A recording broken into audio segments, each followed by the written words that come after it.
Bonjour à tous, bienvenue sur la télé russe et aujourd'hui nous allons parler du pénal qui est un petit peu le serpent de mer des études alors que c'est très simple en réalité. Donc première chose, alors vous voyez qu'ici, bon j'ai un dossier pénal ouvert mais c'était pas la priorité on va dire. Là je suis sur les paramètres généraux d'Horus. Pourquoi? Parce que vous avez un onglet pénal. Et c'est là où, effectivement, il y a quelques, entre guillemets, indications, enfin, il y a quelque chose à vérifier qui sont importantes. Donc, une fois que vous l'avez fait une fois, tout va bien, hein, mais il faut savoir que ça se trouve, il y a des choses qui sont dans le paramètre généraux. Alors, la première chose, c'est le code, on va y revenir, c'est la donnée complémentaire pour indiquer le délit dans les dossiers. Bon, ça, normalement, tout le monde l'a. Moi, c'est le compteur kilométrique pénal, ça bouge tout seul. C'est-à-dire qu'en fait, ça s'alimente au fur et à mesure que vous faites des kilomètres. Par contre, si vous êtes sur un barème dégressif, on va y venir. Donc, si vous êtes sur un barème dégressif, ce compteur, il faut le remettre à zéro. C'est marqué dans le memento russe. Il faut le remettre à zéro une fois que vous avez validé votre répertoire pénal de décembre. Donc, en gros, il faut le mettre à zéro au mois de janvier, puisque c'est un barème progressif, donc c'est de 0 à 30 km, de 30 km à X, et ce n'est pas le même coût selon la tranche où vous êtes, donc forcément il faut le remettre à zéro chaque mois de janvier si vous êtes en barème progressif. Ça, c'est le nombre de chevaux fiscaux du véhicule utilisé, puisque les barèmes, il y a 3 barèmes selon le nombre de chevaux fiscaux qui sont utilisés pour faire les significations. Alors, il est bien entendu que plus il y a de chevaux, plus vous êtes remboursé. Donc, bien évidemment, l'intérêt, vous l'avez compris, c'est peut-être de mettre à la voiture la plus puissante de l'étude pour faire les significations pénales. D'ailleurs, c'est ce qui se passe en général. Ça, c'est le nom du mémoire pénal utilisé. Alors, ça, c'est en matière de mémoire pénale dématérialisée. Je vous explique un peu pourquoi vous avez cette possibilité. Parce qu'en fait, il existe 2 mémoires dématérialisées. Il y a la première version qui avait été faite à l'époque quand Horus était sorti. Et quand Horus était sorti, la cour d'appel qui avait lancé le truc avait donné un modèle, mais c'était pas le bon. Il ne convenait pas aux autres, en fait. Donc, ensuite, chacun a donné un autre petit modèle. Après, Horus en donnait un 3e modèle. Après, certaines cours d'appel ont dit oui, mais nous, on veut ça en plus. Enfin bref. Donc, contrairement à ce qu'on pense, le pénal, c'est du droit local et ce n'est pas du droit national. Donc, pour finir, celui-ci, le frais de justice V2, c'est un mémoire qui compile, entre guillemets, un petit peu toutes les demandes des diverses cours d'appel. Alors, qui peut le plus, peut le moins, c'est-à-dire qu'il y a plus de choses que ce qui est demandé officiellement par Horus. Mais comme le modèle officiel n'est pas complet, bon, ça ne coûte rien de rajouter 2-3 trucs. La rubrique de coût, bon, ça en principe, ça ne bouge pas, c'est sur les actes. Et ça, c'est le barème tarifaire utilisé en fonction de votre véhicule. Donc, vous avez KNPN, KNP6 et KNP8 qui correspondent à des barèmes différents. On va les voir tout de suite. Donc, ça se trouve en paramètres tarification tarif. Et vous avez donc vos barèmes pénaux. Donc, il y en a 3. Alors après, vous pouvez simplement vous contenter de modifier celui qui existe déjà, hein, c'est pas gênant. Donc, ici, par exemple, vous êtes sur un barème progressif, c'est-à-dire que, vous voyez, ça dépend du nombre de kilomètres que vous faites, c'est pas la même valeur. Il y a beaucoup maintenant de cours d'appel qui ne veulent pas s'embêter à vérifier, parce qu'en vrai, dans la vraie vie, c'est pas vérifiable. Donc, il y en a beaucoup qui disent, nous, on vous donne le temps du kilomètre, quel que soit le nombre de kilomètres. Donc, dans ce cas-là, vous faites ça, vous virez les 2 autres lignes et c'est fini. Vous restez sur la même valeur pour tous les kilomètres. Bon, la plupart, maintenant, il y en a beaucoup qui font ça parce que, en fait, le barème progressif, c'est tout simplement invérifiable. Dernière petite chose à vérifier, enfin à connaître plutôt, c'est les communes. Donc là, les paramètres, on a tout vu. Et donc là, on va aller en paramètres paramètres intervenants communes. Et là, dans les communes, vous avez vos kilomètres pénaux remboursés. Donc là, c'est pareil, c'est l'aller-retour. Alors, pour ceux qui proviennent notamment d'un transfert, par exemple Arche ou un ancien programme, donc par exemple je pense à la SCT Calais ou à Bernard Picard, les kilomètres qui sont là, ben, c'est ceux que nous avions repris de l'ancien système. Il faut vérifier parce qu'en fait, avant, c'était avant, les tribunaux vous donnaient une espèce de barème sur un bout de papier. Alors, les plus anciens ont connu ça. Donc, ils vous donnaient un barème de kilomètres remboursés et donc que les gens saisissaient ici. Et en fait, dans la vraie vie, il s'avère que bien souvent, ça ne correspond pas du tout à la réalité. Donc, quelquefois, une petite vérification n'est pas du luxe. Vous pourrez vous apercevoir qu'en fait, bien souvent, ça ne correspond pas du tout. Ou c'est plus, ou c'est moins, ou c'est un peu fantaisiste. Donc, alors maintenant, le barème officiel, c'est plus le tribunal qui le donne, c'est ma fille. Hein, je vous le dis de suite, il n'y a pas de fichier officiel.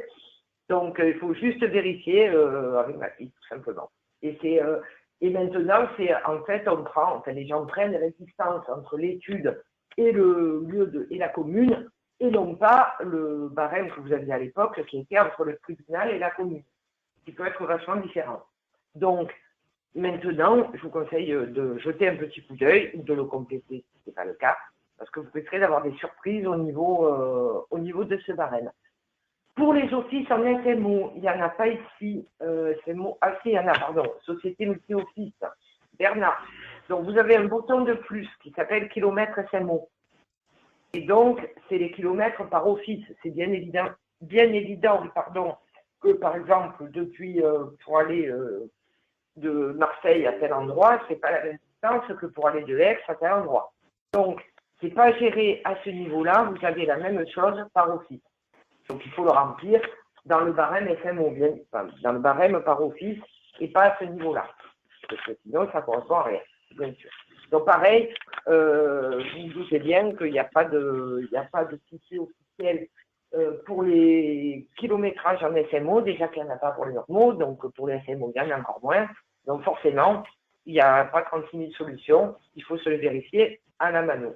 Voilà. Ça, malheureusement, j'y peux rien, c'est comme ça. Et ça ne pourrait pas exister de toute façon, puisque c'est à partir c'est la distance à partir de l'office en question. Donc, les gens en SMO, vous avez un bouton de plus. Oula, non, c'est mort là. Ouais. De fait, on met le kilométrage aller-retour dans la case pénale. C'est ça. Okay. Je mets rien dans la case kilomètres remboursés. Non, remboursé, c'est pas pour ça, c'est pour ceux qui sont au réel, mais pour le civil. D'accord, ok, ça marche. Voilà, donc, bon, en théorie, ça devrait être la même chose, hein. mais non, là, pour le pénal, c'est uniquement à ce niveau-là. Donc, Bernard, c'est bon pour un bon. Bernard. Oui, c'est OK. Ah, d'accord. Je croyais que vous étiez tombé raide de saisissement. Donc, pas encore. D'accord. Pas encore. Donc voilà, bon, pour le SMO, donc on a rajouté cette petite particularité parce que bien sûr, c'est encore quelque chose de différent. Bon, ça s'est venu se greffer dessus. Ça que vous voulez, on est obligé de suivre. J'en arrive à mes dossiers. Alors là, bon, j'ai un dossier que j'ai ouvert. Alors, première chose, eh bien, par rapport au pénal, il y a donc des formes de gestion qui sont différentes selon les régions. Donc, tout le monde ne va pas travailler pareil. Déjà, la première chose qu'il faut se mettre en tête. Donc, voilà un dossier, on va dire, entre guillemets, basique. Donc, où, en fait, celui qui m'a envoyé la cédule pénale, c'est le payeur. Alors, vous avez deux cas. Soit la cour d'appel qui vous envoie les convocations pénales, elle vous envoie les convocations. Bon, par exemple, là, celui de Aix, il peut envoyer des convocations pénales du tribunal d'Épinal, de Montpellier, de Paris, etc., etc. Et vous lui refacturez directement. Alors ça, il y en a beaucoup qui font ça aussi pour simplifier. C'est-à-dire que dans le dossier pénal, c'est comme un civil, le geste, c'est le payeur. Point barre, vous n'avez pas à vous soucier du reste. Donc, à ce moment-là, vous allez facturer tout au créancier qui va être en même temps le payeur et le demandeur. Donc, ça ne va pas être forcément gênant. Si éventuellement, donc le demandeur, c'était, là par exemple, c'est le demandeur, c'est Aix, et ou c'est Montpellier, par exemple, le payeur, c'est Aix, et bien Aix serait le geste. Comme un civil, il n'y a rien qui change. Donc, c'est pas plus compliqué que ça. Et au niveau des tiers, donc il faut juste savoir, quand vous allez évidemment visualiser vos mémoires, il faut les ouvrir, entre guillemets, proprement pour y voir quelque chose après dans la génération des mémoires. Moi, je vois souvent, quand on va dans la génération des mémoires, ils s'appellent tous, on voit les noms des tiers, ils s'appellent tous procureurs. Alors, ça aide vachement, vous voyez, pour trier, on voit rien. Donc, il faut les appeler comme vous souhaitez les voir dans la génération du mémoire. Alors, je vous montre le tiers, comment je l'ai ouvert. Donc là c'est mon, donc je considère que là, c'est mon demandeur et mon payeur. Donc ici, c'est le nom court. Bon, j'ai mis Procex pour la recherche. Là, c'est le nom que je vais voir sur la génération des mémoires. Donc j'ai bien pris soin de mettre F, pas confondre, pour pas qu'il soit noyé avec les autres. Je pourrais même mettre Aix-en-Provence, pourquoi pas. Sur les deux lignes, ça marche aussi. Hein. C'est-à-dire que vous pouvez le mettre sur les deux lignes, on le voit parfaitement, il n'y a pas de souci. Ici, juridiction requérante. Alors là, la petite ligne juridiction requérante qui sort sur le mémoire. Ça sert uniquement à ça. Et là, c'est le nom développé, c'est ce qui va sortir sur l'acte, c'est-à-dire le nom entier, quoi, hein, pour faire joli. Donc, il va sortir sur votre acte. Donc, en fait, il y a 3 zones qui ont des utilités complètement différentes. Donc, ça, c'est la première chose à savoir. Après, il y a autre chose à savoir. Au niveau gestion, il y a une petite case que personne ne connaît, qui s'appelle mémoire éclatée. Alors, c'est quoi mémoire éclatée? Vous la voyez là en bas à droite. C'est parce qu'il y a certaines cours d'appel, donc ils veulent que vous leur renvoyiez tous les mémoires à eux. Sauf que, comme ça en fait beaucoup, eh ben, ils demandent à ce que il y ait un mémoire pour les assignations, un mémoire pour les significations, etc., etc. Donc, dans ces cas-là, vous cochez ça. Et ça va faire un mémoire par type de document. Donc, ça, c'est vraiment le cas. Alors, il faut simplement vous renseigner, en fait, auprès du tribunal qui vous envoie les mémoires pour savoir ce qu'ils veulent. Parce qu'il n'y en a pas 2 qui veulent pareil. Donc, vraiment, c'est un truc important de demander comment ils veulent gérer le truc. Ensuite, donc, là, dans les documents, dans la Bible informatique, donc moi là je le fais avec la Bible informatique, vous avez le débiteur, c'est le requis, et non pas le destinataire de l'acte, c'est le condamné, si vous voulez. Et le TDP, ça c'est une sous-nature que nous avons rajoutée, par exemple, pour les citations à témoins, des trucs comme ça, donc c'est lui qui va être destinataire de l'acte. Et bien évidemment, si en plus vous faites une assignation, et bien là, il va falloir rajouter tout simplement un tribunal quelconque pour, de manière, voilà, comme celui-là, bon, c'est pas le bon, mais bon, c'est pas grave. Donc, un tribunal qui va vous servir à faire votre assignation. La date d'audience, c'est la même, c'est à peu près la même chose qu'un civil. En fait, tout ça, on l'a un petit peu modifié pour que ça colle le plus possible au civil, de manière à ce qu'il n'y ait pas trop de différence dans la gestion des dossiers. Et les variables, alors ici, vous avez une variable importante qui est le délit. Là, c'est une escroquerie, par exemple. Et le délit, c'est ce qui va sortir dans la zone délit du mémoire pénal. Donc, si vous ne le remplissez pas, ça ne sort pas. Alors, c'est plus obligatoire par rapport au RGPD, etc. Donc, il y en a beaucoup qui ne remplissent pas. Mais c'est pareil, c'est à vous de poser la question. Parce qu'il y a d'autres juridictions qui rejettent carrément le mémoire si le délit n'est pas rempli. Donc, il vaut mieux demander ce qu'ils veulent avant. Les références de l'audience et les numéros du jugement, c'est ça. C'est ce qui est marqué sur la cédule. Ça sert un peu ça peut un peu vous servir pour vous faire payer. Donc, vous pouvez les mettre ici. Mais, si vous préférez les mettre ici, eh bien, ça marche aussi. C'est-à-dire sur le mémoire, ça va sortir comme que vous le mettez là ou là, ça marchera. Le titre, si c'est une signification de jugement, ben ça c'est exactement la même chose qu'en civil, c'est-à-dire vous pouvez prendre les codes civils, enfin les codes du civil, puisque c'est vierge en fait. Donc là, vous pouvez rentrer exactement comme vous le faites en civil, ça marche aussi.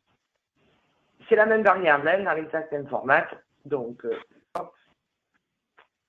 Et je valide. Et c'est fini. Voilà. Donc, vous remarquez quand même globalement que c'est globalement à peu près identique à la gestion du civil. Quand vous allez demander votre document, bon là moi vous voyez, j'utilise les actes informats parce que c'est ceux qui sont paramétrés avec les bons destinataires et tout. Vous voyez, le destinataire, c'est le tiers d'un dossier pénal, parce que je cite un témoin devant la juridiction de proximité dans l'affaire que pose le procureur contre madame machin, qui est soupçonnée de blablabla, blablabla. Donc là, vous avez votre citation à témoin. Vous voyez, donc là, vous avez bien votre nom développé qui sort. Là, vous avez bien le destinataire, madame tiers pénal, bon, qui sort aussi. Je vous convoque, blablabla. Ça, c'est le lieu de l'audience. Dans l'affaire concernant madame blablabla, poursuivi pour les faits suivants, les croqueries. Vous voyez, il y a tout, c'est propre, c'est nickel, ça sort impeccable. Et après, donc, vous n'avez plus qu'à faire votre acte comme habituellement. C'est vraiment d'une simplicité, j'ai envie de dire, biblique. Donc, vous voyez, c'est pas compliqué du tout. Il y a juste cette histoire donc de gestes, etc., de facturation qui convient effectivement de demander d'abord. Parce que, bien évidemment, si le tribunal qui vous envoie les actes, il vous dit non, moi je paye que les miens, et quand c'est Marseille, eh ben, il faut facturer à Marseille, et si c'est Montpellier qui vous envoie un truc, facturer à Montpellier, eh bien forcément, vous allez avoir beaucoup plus de mémoire, parce que vous allez avoir, par exemple, un mémoire pénal pour le tribunal de Montpellier, il y aura 2 actes. Admettons, si vous êtes à Marseille, donc forcément, il n'y en aura pas beaucoup, donc ça va multiplier les mémoires. Alors, quand on ouvre les dossiers, petite astuce aussi, pour les retrouver, n'oubliez pas, bon, ça existe pour autre chose, mais ça peut servir, donc n'oubliez pas la possibilité de mettre une alerte. C'est-à-dire que là, dans la plupart des études, vous avez 50 000, vous avez énormément de requérants de tiers en pénal. Donc, une fois que vous l'avez bien ouvert pour le repérer, je vous conseille vivement de mettre une alerte au client de l'étude. Donc, client au sens large, hein, c'est-à-dire que c'est lui qui vous envoie des éléments. Donc, bon, il faut juste le savoir. Voilà. Et donc, comme ça, il va vous sortir avec la petite couleur. C'est plus sympa. Et la prochaine fois, vous le retrouverez plus facilement. Donc, c'est une petite astuce pour le repérer plus. Donc, vous voyez, c'est pas compliqué du tout. Il suffit de garder quelques règles à l'esprit. Et éventuellement, si vous n'avez pas tous les actes, vous avez la Bible informatique qui est très fournie en matière pénale. Donc, il suffit d'activer les actes dont vous avez besoin, parce que tout le monde n'a pas besoin de tout. Alors, nous, on peut vous les activer au support, hein, il n'y a pas de souci. Mais quelquefois, ce n'est pas forcément intéressant, parce qu'il y a des gens, par exemple, qui font que tribunal pour enfants, ou d'autres qui font que certains... Oui, ça dépend. Donc, nous, on a vraiment une Bible très, très fournie au niveau acte informatique, il n'y a pas de souci, mais ça ne vaut pas forcément le coup de tout activer. Par exemple, si vous faites que la correctionnelle, eh bien, vous allez cocher, vous allez activer que les actes correctionnels, ça suffit, c'est pas la peine de vous encombrer avec tout le reste. On est d'accord. Donc, c'est beaucoup plus simple de faire au coup par coup. Quand vous allez donc faire votre mémoire après, ça se passe en mémoire des maths, évidemment. Donc, les mémoires des maths, bon là, j'en ai pas sur cette période-là, parce que j'ai... par exemple, voilà. Donc là, bon là c'est des tiers que j'ai maquillés, hein, donc souvent, qu'est-ce qu'on va voir dans les études? Ils s'appellent tous procureurs. Alors que là, vous voyez, le mien, je l'ai nommé proprement, procureur général d'Aix-en-Provence, et du coup, quand je vais aller trier, ben, je vais voir proprement les tiers qui me concernent. Alors sachez que une fois que, même si vous avez validé votre répertoire, si vous changez vos tiers, ça marche. C'est-à-dire que sur le passé, ça fonctionne aussi. Par exemple, là, mon tiers, celui-ci, je le transforme et je l'appelle procureur de Montpellier, ça va marcher aussi. Donc, vous pouvez le faire rétroactivement. C'est une chose qui va marcher rétroactivement.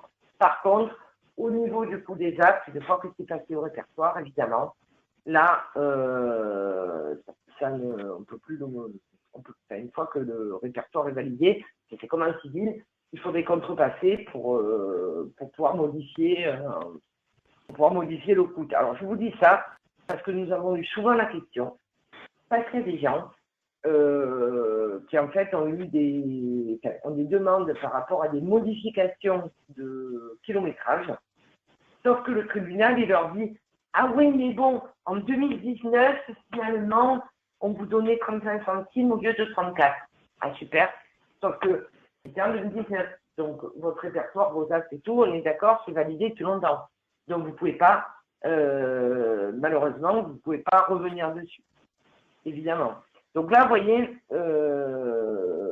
par rapport à mon mémoire, vous avez donc tout ce qui ressort, donc vous avez bien le service requérant, c'est le ministère public, vous avez bien la nature, bon là c'est de la tenue d'audience, parce qu'il y a des gens qui font des tenues d'audience aussi.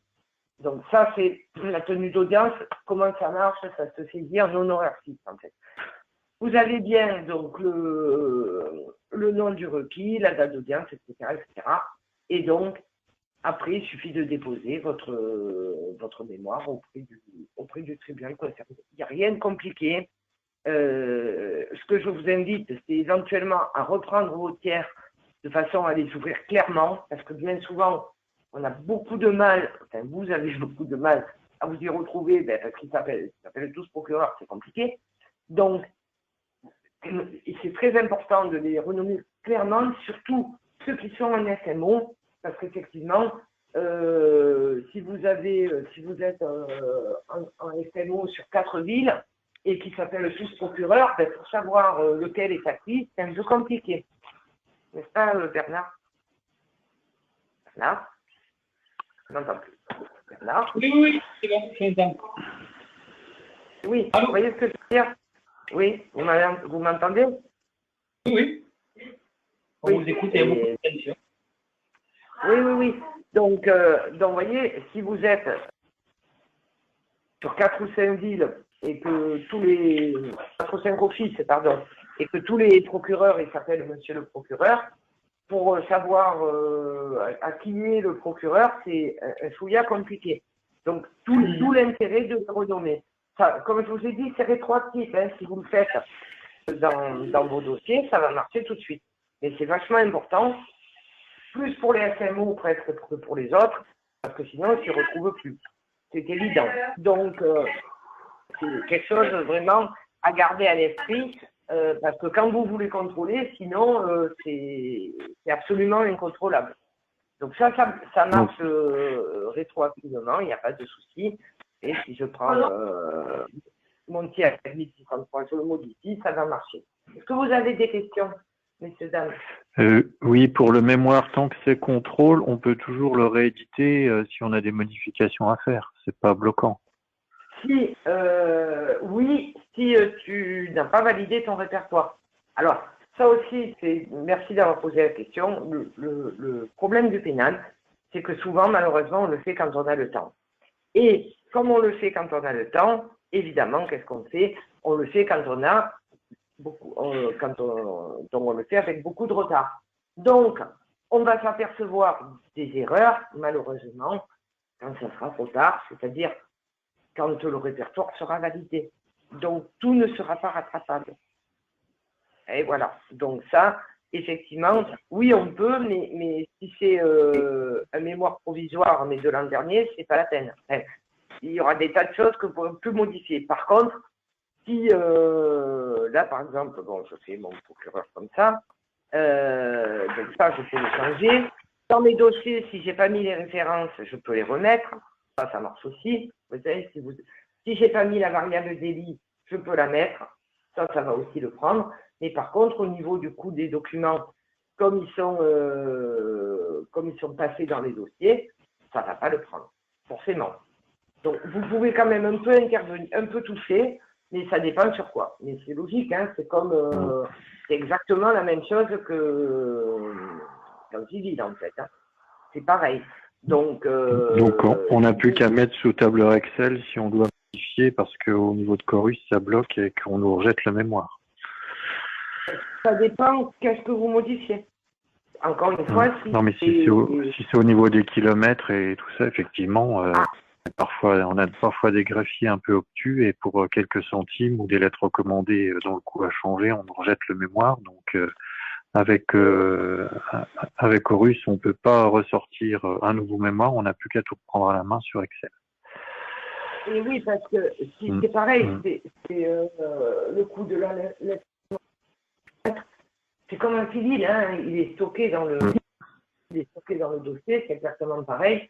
Si demain vous avez un dossier civil, vous avez un acte et on vous dit ah ouais mais là on ne paye pas le truc le acte civil et que c'est un acte d'il y a un an, de toute façon il ne faut pas le dossier. Donc c'est exactement le même combat. Ouais. Est-ce qu'on a alors possibilité, à partir de l'édition du mémoire, de convertir les données dans un fichier Excel ou tableur quelconque? Non. Non. Donc, alors, c'est quand même, on a un projet, hein, ça marche. Alors après, par contre, tu as le répertoire. Le répertoire, tu peux l'exporter sous Excel. Donc, tu as le répertoire pénal. Donc, du coup, ça enlève un petit peu du boulot, quoi. Voilà, on va dire ça comme ça. Donc, effectivement, le répertoire pénal, du coup, ça permet, ça pourrait effectivement en enlever un petit peu, mais c'est pas la joie. Et là, j'ai modifié mon prof. Bon, là, ça me sort. Vous voyez, c'est bon. Ça me reprend ma modification. Donc, déjà, j'y vois un peu plus clair. Et ça me le prend. Bon, il y a certaines choses dans les dossiers, ça va vous le prendre quand même. C'est déjà pas mal. Mais après, un impossible, nul n'est tenu. C'est au moins. Après, le renommage des tiers, c'est ce qui confusionne le plus les gens. Ça, j'insiste là-dessus. Parce que bien souvent, les gens, après, au niveau de l'édition du mémoire, c'est hyper compliqué. Parce que quand on a 40 lignes, c'est tous pareil, c'est pas simple. Est-ce que c'est Pérudia a des questions? Est-ce qu'ils ont 40 procureurs? C'est ça? Non, j'ai pas de questions. On va essayer puis on verra. Après, viendra les questions. C'est pas compliqué, mais si vous suivez bien le truc, et surtout, il faut être rigoureux donc dans la création et des dossiers, que ça soit, on va dire, entre guillemets, carré, pour s'y retrouver après. C'est 50% du boulot, très honnêtement. La SCP Calène, qui a tellement pris goût au pénal, ça fait 2 fois qu'elle vient, est-ce qu'elle a des questions? Vous savez, non, j'ai pas de questions. Non, mais j'avais pas pu suivre la première, donc voilà, c'était mes collaborateurs qui l'avaient suivi. Donc, c'est pour moi de la resuivre. Voilà. Du coup, ça me permettait pour moi. Non, moi, j'ai pas de questions. Enfin, en fait, nous, on n'a pas forcément les réponses des cours ou autres. Enfin, voilà. Donc, après, c'est plus des éléments manquants pour pouvoir remplir comme il faut, puisque on n'a pas eu les éléments sur ce que voulait la cour d'appel, sur ce qu'ils voulaient pour les mémoires, sur ce qu'ils voulaient pour le. Donc, c'est un petit peu embêtant, mais ça. Oui. Ça, notre c'est ça le problème. C'est ça le problème. Ouais. C'est ce que disait Marc. C'est que si vous le faites avec des éléments erronés ou, par exemple, des cas. Dans un an, ils vont vous dire dans un an, ah oui, mais c'est pas ce qu'on voulait, et vous ne pouvez pas le refaire. C'est un peu Ouais, le non, mais problème. c'est pour aussi. ça, on va être vigilant là-dessus. Ok. Ils sont un peu lents à la descente des fois. Et du coup, effectivement, c'est le problème de la rectification un an après, quoi. Voilà. Ça, Voilà. ouais. Et Non, oui, mais j'ai bien reçu mon confrère qui m'a dit de recopier tout manuellement dans Excel. J'ai noté ça. Oui. Malheureusement, je crois qu'on n'aura pas trop le choix. Bah oui, j'espère que vous ferez les réponses et avant de commencer. Je souhaite pour vous. Oui. Mais bon, Ouais. c'est pas forcément le cas. Surtout les kilométrages, histoire que j'ai expliqué là, avec le barème progressif ou le barème fixe, il y a des cours d'appel qui ont rien trouvé de mieux que de changer rétroactivement. C'est génial. Donc, en fait, les gens qui étaient en progressif, ils ont dit, ah ben non, maintenant vous êtes en fixe, on vous donne 35 centimes du kilomètre. Ah ouais, donc, vous le dites non après, c'est un peu compliqué. Bon, ouais, ça, c'est absolument ingérable. Donc, du coup, ça s'est produit dans pas mal d'endroits. Donc, c'est pour ça qu'il vaut mieux bien poser la question avant. Se le faire écrire, c'est mieux à la limite. Et comme ça, vous aurez moins de... Enfin, vous n'aurez pas de... J'espère moins de problèmes. La SCP Bail, je ne les ai pas entendus. La SCP Bail. Question? Pas de question? Non? Bon. Tout va bien. Eh bien, Bernard, tout va bien? Oui, pas de souci. Bon, ben écoutez, c'est super. Si tout le monde va bien, ben écoutez, je crois qu'on a fait un peu le tour. Donc, j'espère que vous allez vous lancer dans le pénal ou remettre au pénal ou retravailler sur votre pénal, que ça va bien marcher. Et ben écoutez, je vous souhaite un très très bon appétit, un très bon week-end à tous. Merci, Et puis, merci à tous. Merci. Allez, au revoir. À bientôt. Au revoir. Au revoir.